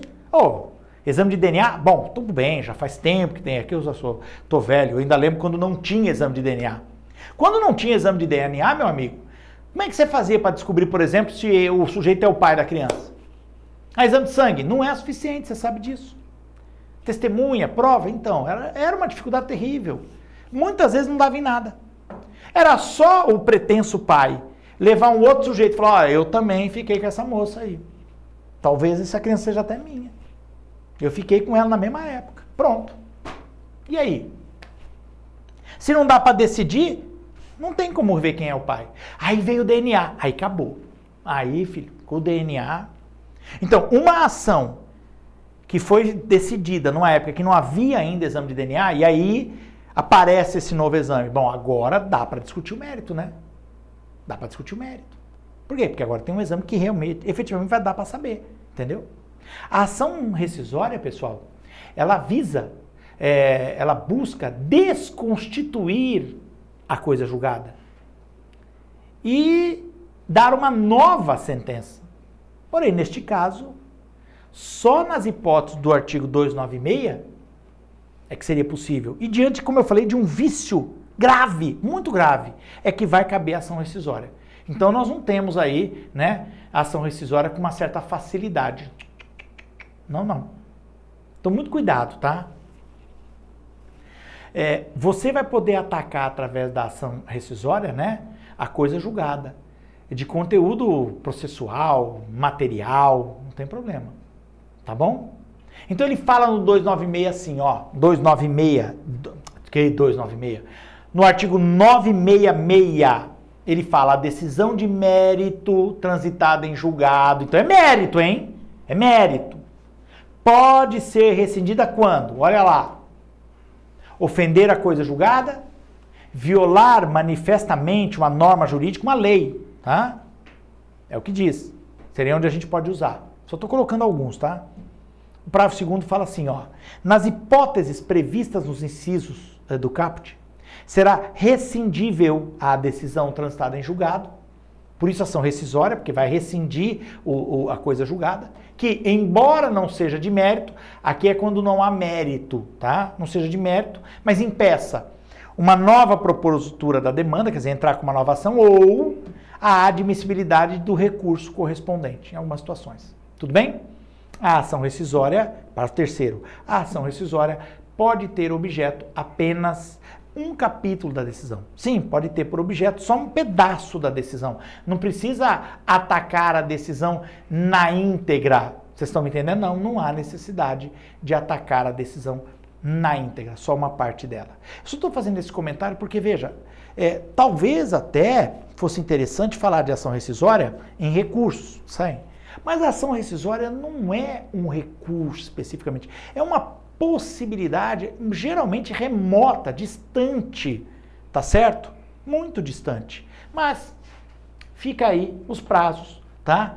Que eu creio que se cair, basicamente vai ser isso. É o que está no 966 e principalmente o prazo.